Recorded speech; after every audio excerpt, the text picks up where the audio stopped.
17 juta lapangan kerja baru. Gimana nih Mas, kira-kira langkah konkretnya itu bisa sampai mencapai 17 juta itu seperti apa tuh Mas? Pemerintah sekarang ini kan namanya kan bangga ya dengan pertumbuhan ekonomi 5% dan sebagainya gitu. Tapi di satu sisi ternyata tidak menyerap tenaga kerja secara optimal. Berarti kuncinya itu bukan hilirisasi, tapi kuncinya adalah industrialisasi gitu. Apabila kita ingin menyelamatkan tahun 2030 ini menjadi bonus demografi, kita harus meningkatkan jumlah pengusaha ini menjadi sekitar 10%. Di pasar Surabaya, ketika ada Pak Presiden saat itu datang, itu stok beras di pasar itu banyak. Tapi setelah saya datang, nih 1 minggu setelah Presiden datang, itu barang sudah langka kembali.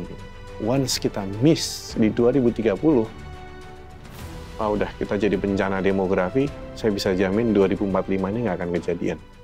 Indonesia emas.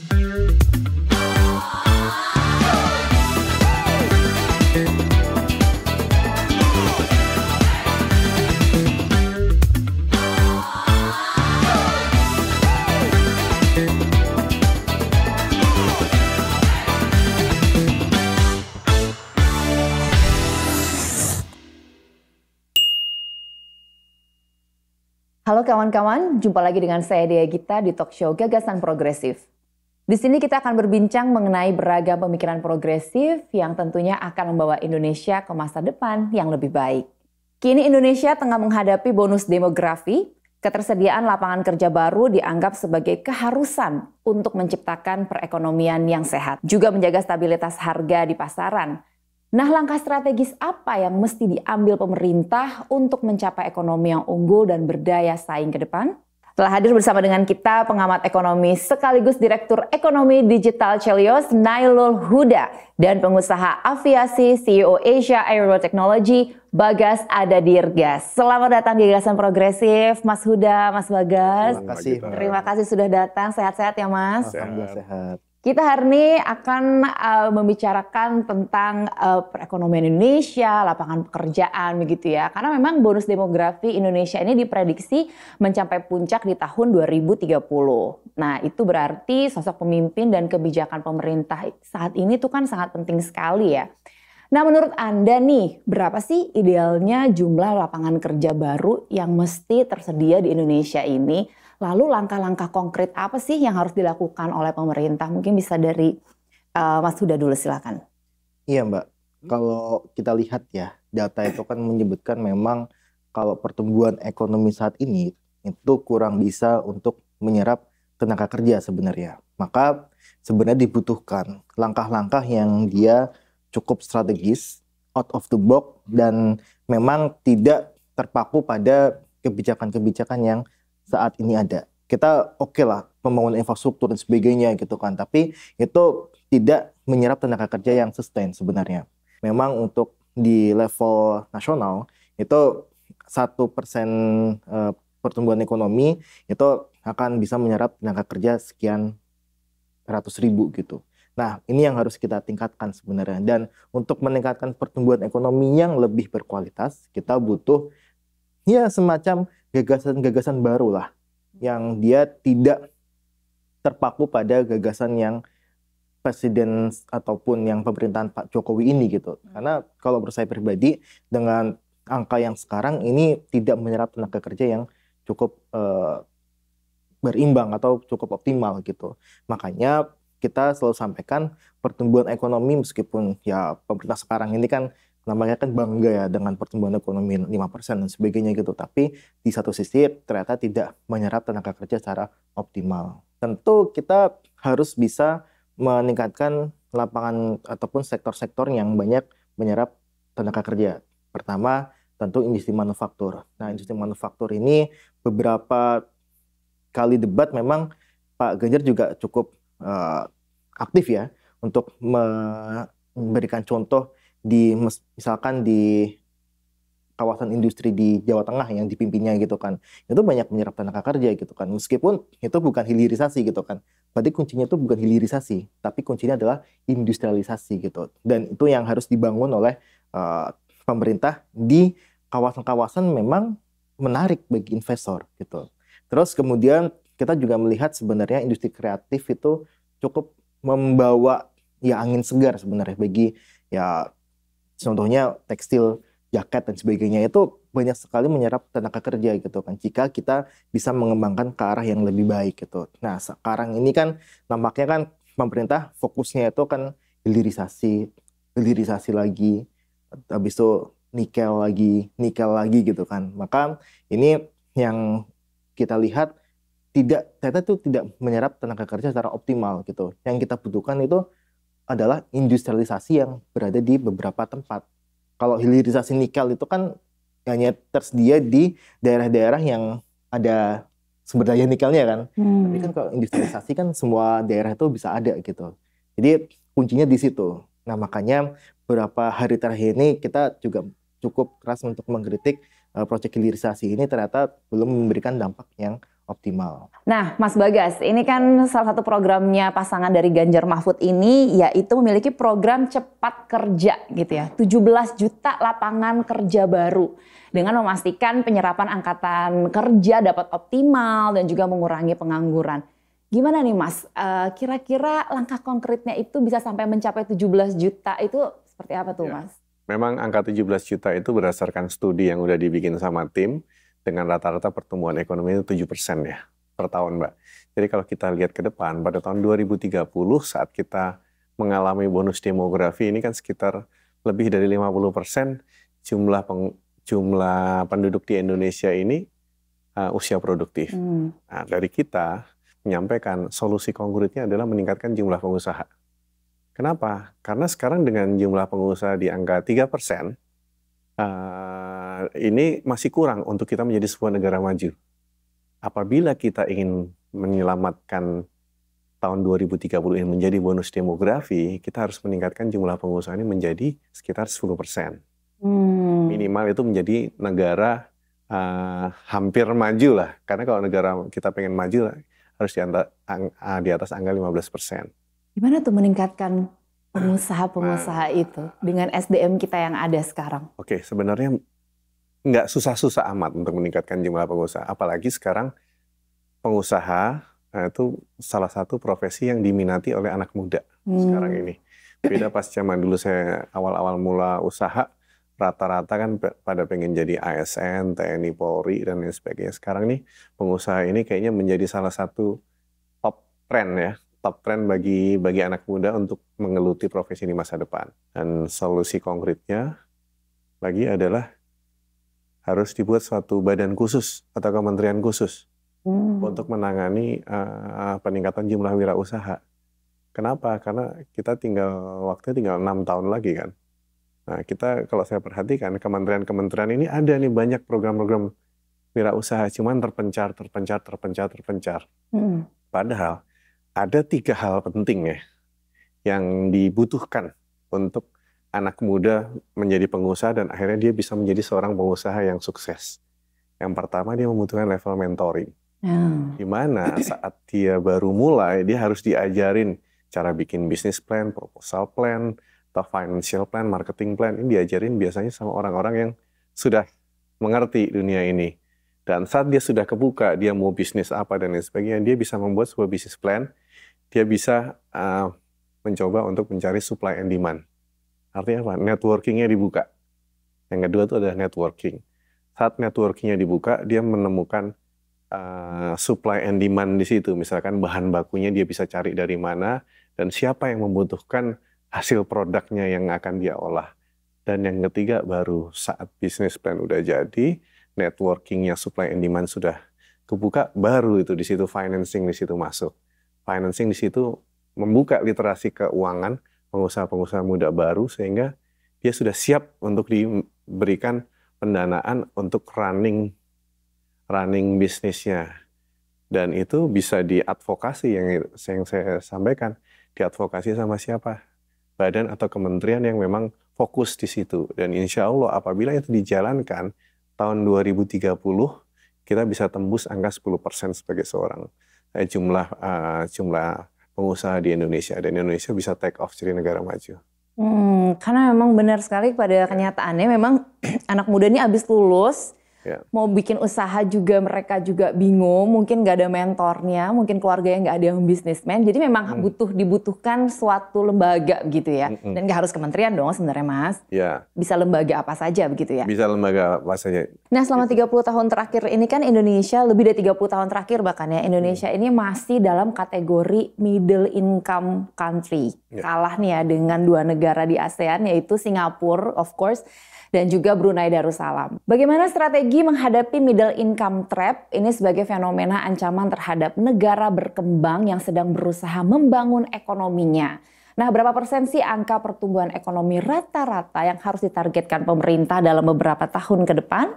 Ingin keluar dari middle income trap itu memang 7% itu wajib dilakukan gitu kan. Karena semakin tinggi pertumbuhan ekonomi, maka pendapatan per kapita dari masyarakat itu bisa naik gitu kan.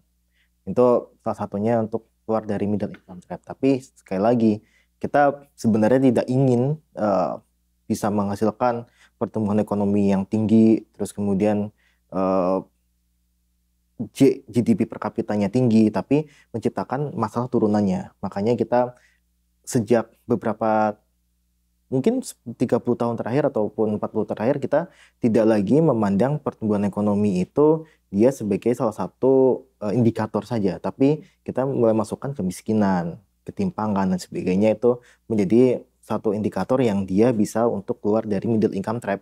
Nah, ini yang kita lihat harusnya kita juga membangun untuk base pertumbuhan ekonomi itu berdasarkan sumber daya manusia yang unggul. Yang baik dan sebagainya. Nah, yang unggul ini seperti apa sih gitu kan? Nah, pasti dia berkualitas. Ya, salah satu indikator berkualitas ya mereka banyak yang perguruan tinggi dan sebagainya. Makanya kemarin ketika pas debat nih, jujur nih saya juga cukup terkejut juga dengan adanya program satu keluarga miskin satu sarjana ya. Ini salah satu program yang menurut saya cukup bagus. Dan itu bisa mengentaskan masalah masyarakat miskin kita yang tidak mempunyai kunci untuk keluar dari kemiskinan. Nah, walaupun kita 7% ataupun 8%, tapi kemiskinan kita masih ada, itu sama saja bohong kan sebenarnya kan. Makanya kita dorong nih untuk pemerintah ini, jangan lagi loh mikirin pertumbuhan ekonomi doang, tapi harus juga loh nih masyarakat miskin ini kita dorong untuk bisa keluar dari garis kemiskinan gitu kan, sehingga nanti kedepannya masyarakat miskin ini bisa berkurang. Itu yang sebenarnya kemarin cukup, wah ini gagasan yang cukup menarik gitu kan, karena kalau kita lihat sebenarnya bisa pemerintah hadir di situ bisa gitu kan. Kita contohnya banyak lah, ada beberapa sekolah kedinasan yang dia 100% ditanggung oleh pemerintah untuk tuition fee-nya, ya kan. Nah, itu juga sebenarnya bisa diterapkan lebih luas lagi. Itu bahkan kalau boleh saya usul nih, jangan cuma keluarga miskin, tapi keluarga yang rentan miskin juga diberikan program yang sama gitu kan. Karena ini program yang menurut saya itu sangat bagus sekali gitu. Itu yang menurut saya harus didorong, bukan cuma pertumbuhan ekonomi kita harus tinggi, itu ya memang harus tinggi gitu kan, tapi adalah kualitas dari pertumbuhan ekonomi itu. Sehingga middle income trap ketika kita masuk ke upper middle country ya, itu tidak meninggalkan masalah kemiskinan, kesenjangan dan sebagainya.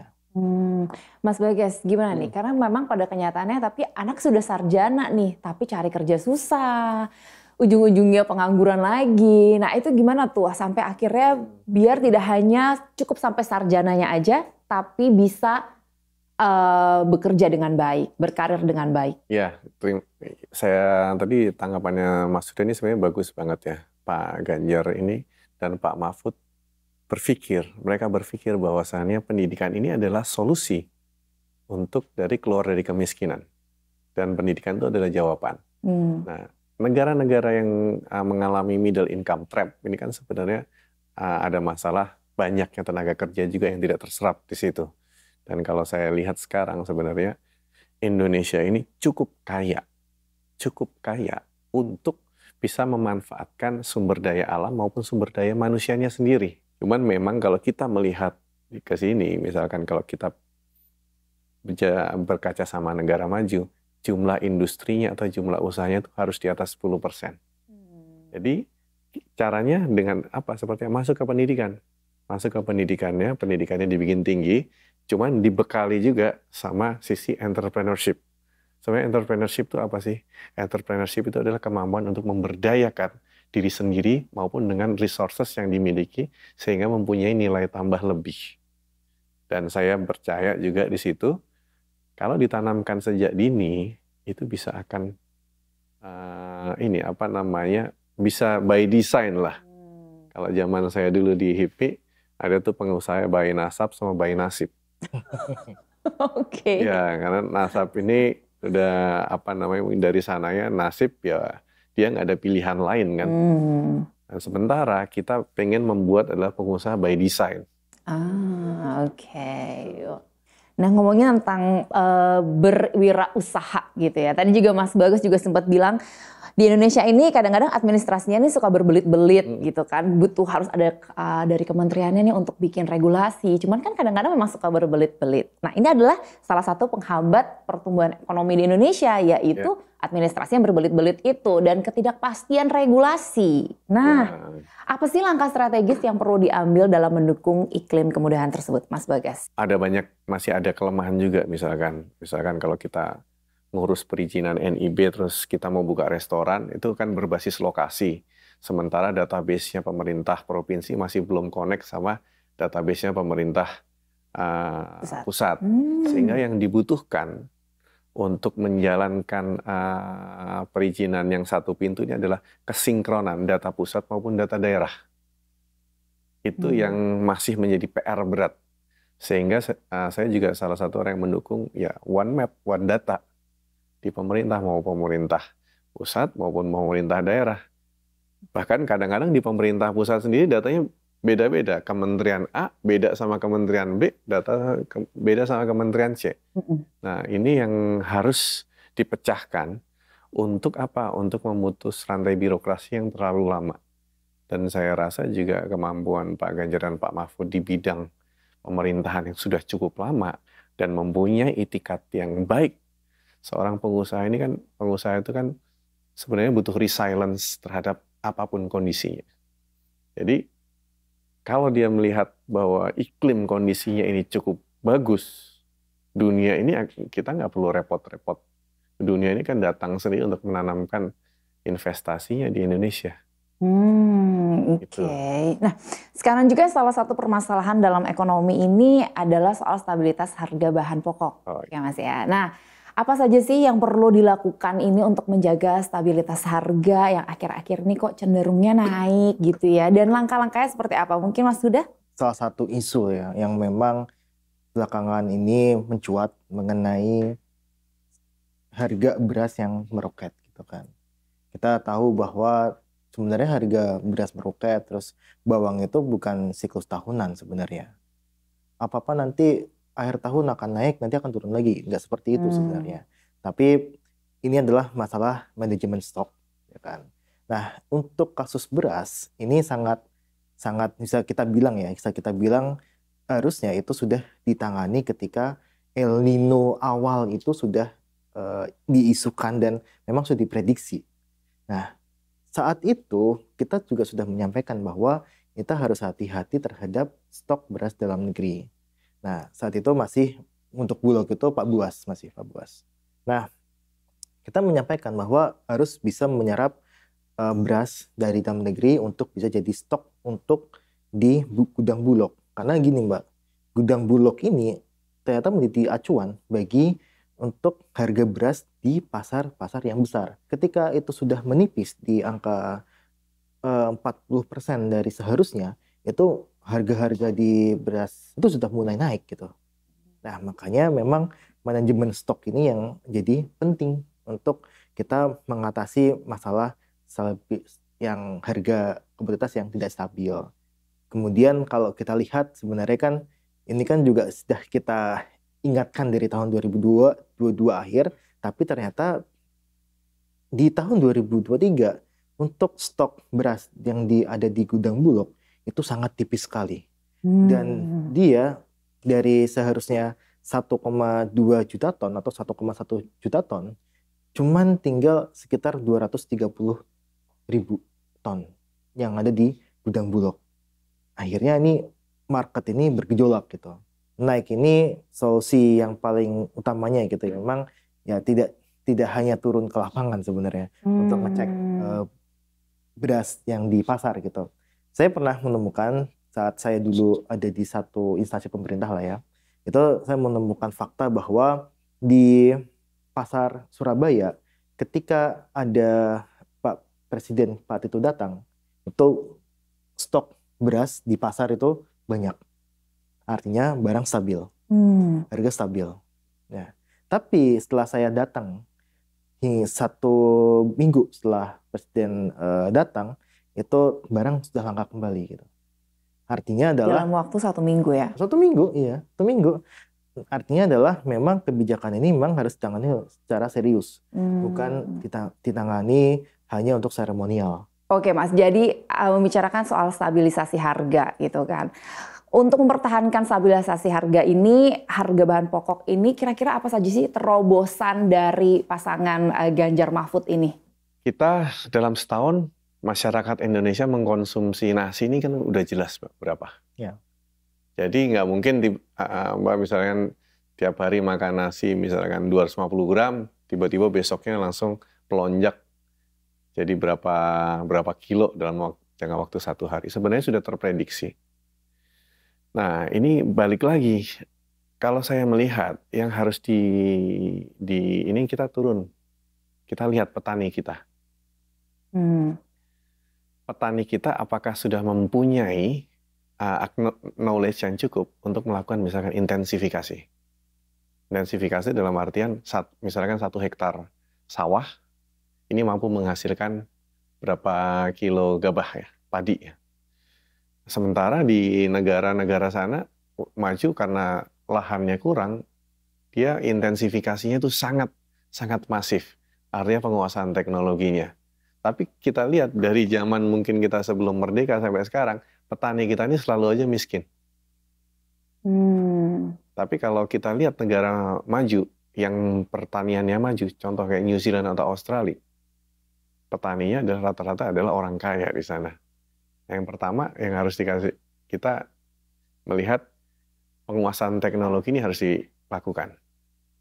Dan yang kedua, biasanya kalau petani-petani ini kok kenapa sih sebenarnya sampai hari ini tuh masih miskin?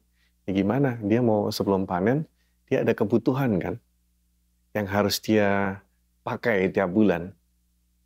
Dia harus minta siapa? Dia harus minta ke rentenir. Rentenir yang menghidupi selama dia mencapai proses panen misalkan. Dan begitu panennya ya udah harga diatur nih sama ini. Jadi namanya petani itu tidak akan pernah sejahtera karena dia tidak akan bisa keluar dari lingkaran itu. Nah, jadi pemerintah tuh harus intervensi di situ. Dengan cara apa? Memberikan insentif. Anak muda seluruh Indonesia, siapa yang mau jadi petani, ini kita kasihkan insentif khusus. Orang-orang akan berbondong-bondong. Itu pasti saya bisa jamin nanti jumlah sawah ini akan meningkat yang ngisi anak-anak muda yang mempunyai kemampuan teknologi. Terus yang kedua, saat panen itu sendiri, sekarang kita banyak mengalami ketidakteraturan cuaca ya. Zaman kita kecil misalkan yang ber itu biasanya adalah musim hujan. Tapi sekarang belum tentu. Nah, artinya apa? Kita harus resilience juga terhadap iklim. Begitu iklimnya buruk, mungkin ada masa di mana kita masa-masa paceklik.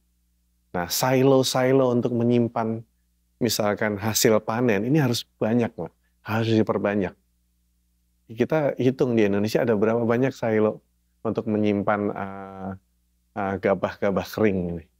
Berapa banyak. Nah, itu juga yang harus ditingkatkan. Sehingga apa? Kapanpun misalkan cuacanya lagi bagus, iklimnya bagus, kita bisa menanam, ya kita bisa simpan di masa depan. Dan yang ketiga, ya tadi terkait pemerintah ini tadi, ada impor dan lain sebagainya. Sama kita jangan memaksakan lah kalau di daerah yang memang bukan pemakan, misalkan pemakan beras, Bapak makan nasi, itu tiba-tiba dipaksain harus makan nasi. Daerah timur kan makannya bahan karbohidratnya kan misalkan sagu ya. Terus karena kita membrainwash saudara-saudara kita nih, kayak di Jawa kan misalnya kalau belum makan nasi, lu belum makan loh. Nah, sementara kan di timur nggak begitu. Nah, itu juga kita harus mengembalikan. Saya sebutnya apa ya, mengembalikan ke dasar daerah masing-masing. Jadi budayakan lagi aja makan ubi, makan jagung, atau makan sagu itu sebagai bahan pokok. Sehingga saat beras ini kenapa kita masih punya banyak kok karbohidrat lain. Biaya logistik juga sebenarnya memiliki peran yang cukup penting juga ya untuk menjaga stabilitas harga. Nah, saat ini biaya logistik nasional itu mencapai 14,29%, di mana biaya logistik negara maju adalah 8% terhadap PDB. Tapi sebenarnya sih kalau menurut Sekretaris Menko Perekonomian, ini sebenarnya angka ini sudah membaik. Dan nantinya di tahun 2045 itu targetnya itu mencapai 8% itu. Nah, tapi sebenarnya cara untuk menekan angka biaya logistik itu agar lebih baik itu seperti apa sih? Ya, oke.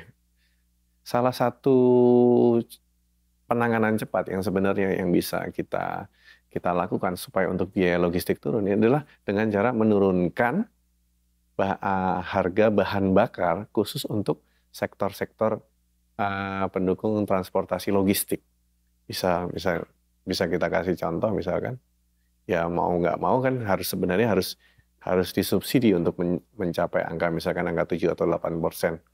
Karena contoh Papua, di sana harus menggunakan pesawat itu udah pasti. Makanya sangat wajar misalkan ada di daerah Puncak Jaya atau apa, harga satu sak semen 1 juta rupiah.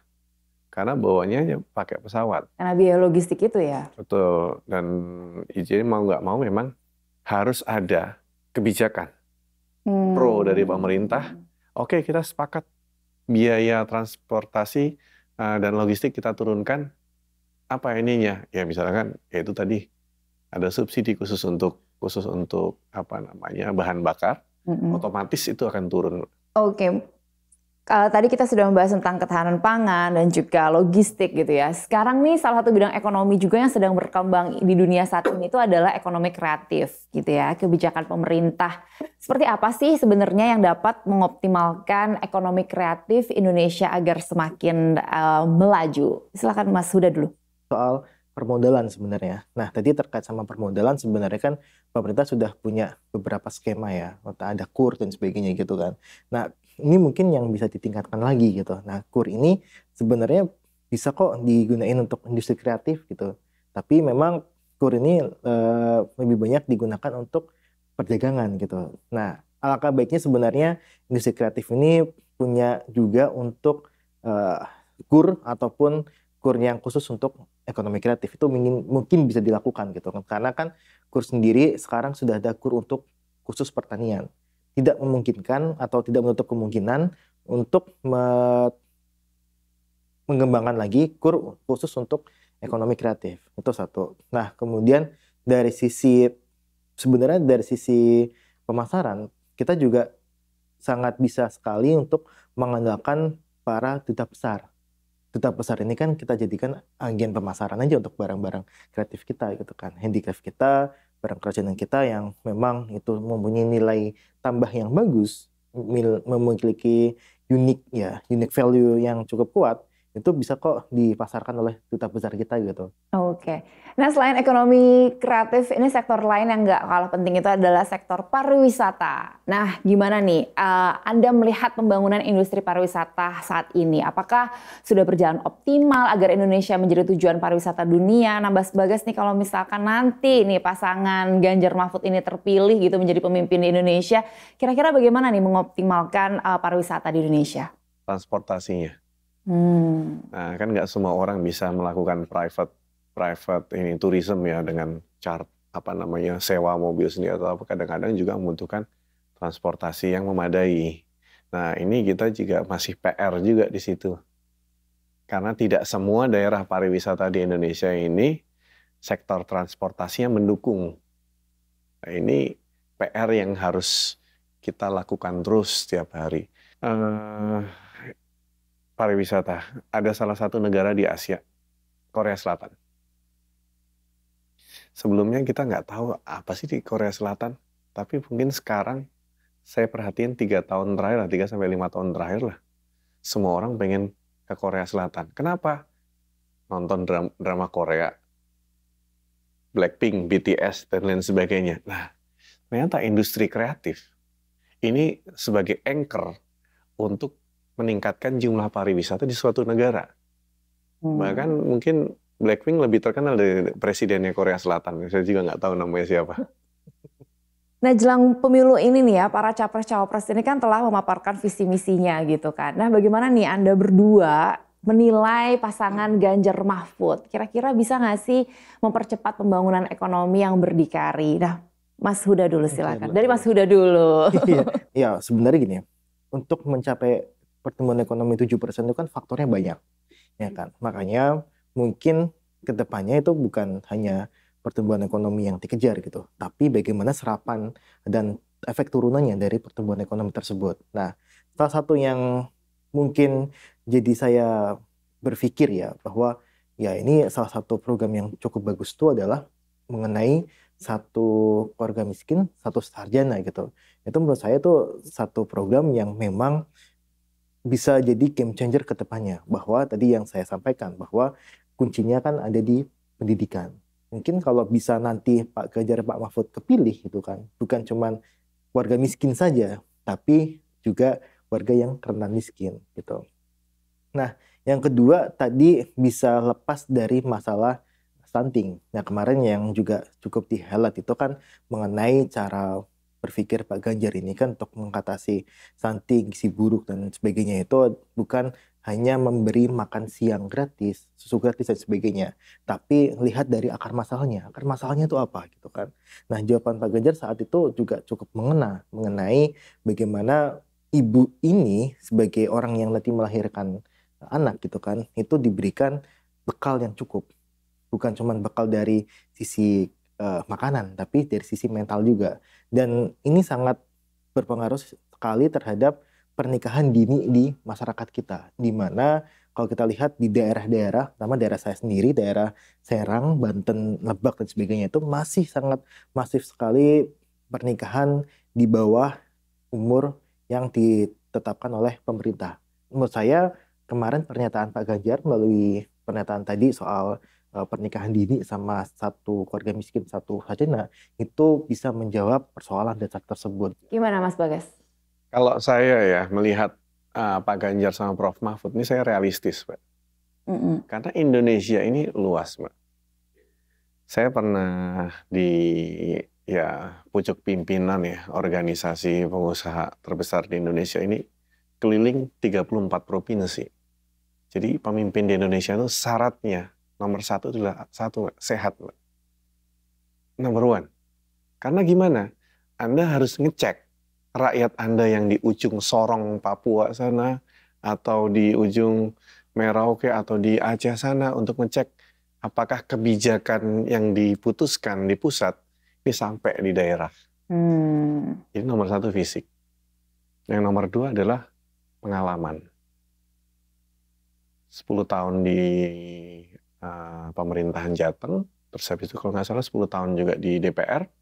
Prof. Mahfud pernah jadi DPR, Menteri, Ketua MK, Menteri lagi, terus habis itu Menteri yang terakhir ini bahkan Menko Polhukam. Ini kombinasi yang menurut saya yang dibutuhkan untuk Indonesia ke depan. Indonesia ke depan butuhnya apa? Butuhnya kestabilan. Karena dunia lagi menghadapi ketidakstabilan. Contoh ada perang di sana Timur Tengah, Israel dengan Palestina, ketegangan Laut Cina Selatan. Terus kita bisa lihat ini kemarin Taiwan presidennya terpilih baru. Nah ini yang kita lihat ekonomi ke depan ini another issue. Cuman itu sangat bergantung lagi dari kemampuan untuk membaca geopolitik dunia. Dan Anda ini tidak bisa menjalankan negara sebesar Indonesia ini dengan cara apa? Dengan cara coba-coba. Nggak bisa. Karena once kita miss di 2030, udah kita jadi bencana demografi, saya bisa jamin 2045 ini nggak akan kejadian. Indonesia emas. Jadi kenapa? Pilihan yang paling logis yang menurut saya adalah Pak Ganjar dan Prof. Mahfud. Saya melihat sebagai dari kalangan bisnis atau ekonomi, yang dibutuhkan Indonesia ini jawabannya adalah pasangan nomor 3 ini. Dan dilihat dari track record juga, kita tuh memilih pemimpin kan bukan yang terbaik sebenarnya. Kita memilih pemimpin Indonesia itu yang dosanya paling dikit. Ya kan nggak mungkin Pak ya. Even kita aja dosanya banyak Pak. Kita harus memilih pemimpin yang dosanya paling dikit. Karena apa? Dia tidak akan tersandra akan sesuatu. Memutuskan kebijakannya ini ya berdasarkan rakyat. Vox populi, vox dei. Suara rakyat adalah suara Tuhan. Jadi dia harus memutuskan dengan hati nurani, dan saya rasa melihat karakternya Pak Ganjar dan Prof. Mahfud, beliau berdua berani. Apalagi beberapa kali saya ikut kampanye di daerah dengan Pak Ganjar. Kita udah seharian capek di lapangan dan lain sebagainya, itu masih nginep di rumah warga, Bos. Rumah warganya mending kasurnya bener gitu. Kadang-kadang karpet atau tikar. Artinya apa? Ya, kalau Anda mengalami tidur di situ, Anda kan tahu kesusahan rakyat itu apa. Dan Anda akan memutuskan berdasarkan hati nurani. Kalau saya memutusin ini, rakyat saya yang paling miskin atau yang paling terbelakang, ininya apa ya? Nah, rasa itu yang saya lihat ada di Pak Ganjar ya, karena saya mengikuti beliau. Begitu. Oke, untuk menutup perbincangan di episode kali ini singkat saja ya dari kalian berdua. Gagasan progresif apa yang ingin Anda lantangkan terkait pembangunan ekonomi di Indonesia? Silakan Mas Huda dulu. Ya, ada 3 Mbak. Yang pertama adalah industrialisasi. Industrialisasi yang tadi membangun kawasan industri, yang tadi juga sudah disampaikan juga Pak Ganjar juga sudah cukup berhasil ya untuk membangun kawasan industri di Jateng. Kemudian ada menurunkan nilai ekor. Nilai ekor ini yang saat ini 6,7 itu bisa diturunkan mudah-mudahan sampai ke angka 4. Nah, ini yang dibutuhkan adalah ketegasan dalam hal untuk memberantas korupsi. Dan saya yakin sih Pak Mahfud sudah berpengalaman di situ. Kemudian yang ketiga adalah kita bisa menciptakan lapangan pekerjaan. Bukan cuma seluas-luasnya, tapi juga menciptakan pekerjaan yang mampu, yang dia sebenarnya bukan formal informal, tapi lebih banyak mengedepankan bisa menghasilkan pendapatan yang layak. Mas Bagas, silakan. Saya punya gerakan namanya demokratisasi wirausaha. Jadi ini siapapun ini bisa menjadi wirausaha.